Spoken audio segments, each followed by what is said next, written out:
প্রিয় শহর কলকাতা কিভাবে সিটি অফ জয় নাম পেল, আর তার আগেই বা কেন একে বলা হতো সিটি অফ জুয়া বা জুয়ার শহর? চলুন তাহলে শুরু করি। কলকাতা, এক শহর যার প্রতিটা অলিগলি গল্পে ভরা। তবে আজকের এই সুখী সাংস্কৃতিক আর প্রাণবন্ত শহরটা একসময় কিন্তু একটু অন্যরকম ছিল। ব্রিটিশ ইস্ট ইন্ডিয়া কোম্পানির আমলে ১৮০০ এবং ১৯ শতকে কলকাতা ছিল ব্রিটিশ ভারতের রাজধানী। তবে সেই সময় এই শহরটি অনেকটাই ছিল ব্যবসা, রাজনীতি এবং দুর্নীতির কেন্দ্রবিন্দু। তৎকালীন সমাজে উচ্চবিত্তদের একাংশের মধ্যে এক ধরনের বিলাসিতা আর জুয়ার প্রতি আসক্তি ছিল খুবই প্রবল। এই শহরে বিলাসবহুল ক্লাব, ক্যাসিনো ও প্রাইভেট জুয়ার আড্ডা গড়ে উঠেছিল। সেই সময় শহরের কিছু অংশে জুয়া, মদ, নারী ও অপরাধের একটা অদ্ভুত মিশ্র সংস্কৃতি তৈরি হয়। আর এই কারণেই অনেক পশ্চিমা পর্যটক ও লেখক কলকাতাকে তখন বলতেন সিটি অফ জুয়া।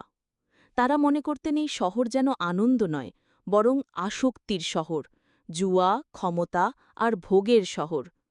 এমনকি কিছু সাহিত্যে ও ট্রাভেল ডায়েরিতেও এই উপাধি ব্যবহার করা হয়েছে। তবে কলকাতা কেবলমাত্র জুয়া বা বিলাসিতা শহর ছিল না। এই শহরেই ছিল একসময় ভারতীয় জাতীয়তাবাদের জন্মভূমি। রবীন্দ্রনাথ, নেতাজি, বিদ্যাসাগর থেকে শুরু করে অসংখ্য জ্ঞানী দার্শনিকের কর্মস্থল। তবে এসবের পাশাপাশি ছিল গভীর দারিদ্র্য, দুর্ভোগ আর অন্যায়। বহু মানুষ বস্তিতে বাস করতেন, অল্প খেতেন, কষ্ট করতেন, তবু হাসতেন। এবং এই জায়গা থেকেই জন্ম নেয় সিটি অফ জয় নামটির। ১৯৮৫ সালে ফরাসি সাহিত্যিক ডমিনিক লাপিয়ের লেখেন একটি অসাধারণ উপন্যাস, দ্য সিটি অফ জয়। এই উপন্যাসের মূল কেন্দ্র ছিল কলকাতার পার্শ্ববর্তী বস্তিগুলির জীবন। লাপিয়ের দেখেছিলেন কলকাতার দরিদ্রতম মানুষগুলো কিভাবে কষ্টের মধ্যেও জীবনকে ভালোবেসে বাঁচে। তাদের মধ্যে ছিল পারস্পরিক সহানুভূতি, হাসি, উৎসব এবং একরকম অতুলনীয় আনন্দ। এই আনন্দই ছিল প্রকৃত জয়, আর এখান থেকেই জন্ম নেয় নতুন পরিচয়, সিটি অফ জয়। লাপিয়েরের বই বিশ্বজুড়ে সাড়া ফেলে দেয়। পরে ১৯৯২ সালে এই বই অনুভালনে তৈরি হয় একটি হিন্দি-ইংরেজি feature film, city of joy, যার প্রধান চরিত্রে ছিলেন হলিউড অভিনেতা প্যাট্রিক সুয়েজি। এই সিনেমা এবং বইয়ের মাধ্যমে বিশ্বের চোখে কলকাতা হয়ে ওঠে সহানুভূতি, মানবতা আর সংগ্রামের প্রতীক। এখন আর কেউ এই শহরকে জুয়ার শহর বলে না, বরং বলে আনন্দের শহর। এখন যদি কেউ বলে সিটি অফ জয়, তাহলে তার মানে একটা গল্প, একটা শহর যা কষ্টের মধ্যেও মাথা উঁচু করে বাঁচতে জানে, যেখানে সকাল হয় এক কাপ চায়, পাড়ার আড্ডায়, বই মেলায়, দুর্গাপুজোর মণ্ডপে।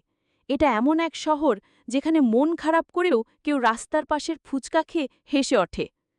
এখানে শিল্প আছে, সাহিত্য আছে, নাটক, চলচ্চিত্র, রাজনীতি সব মিলিয়ে এক আশ্চর্য রঙিন ক্যানভেস। তাই কলকাতার নাম সিটি অফ জয় শুধু একটা নাম নয়, এটাই শহরের আত্মা, এর আনন্দবোধ, এর ভালোবাসা।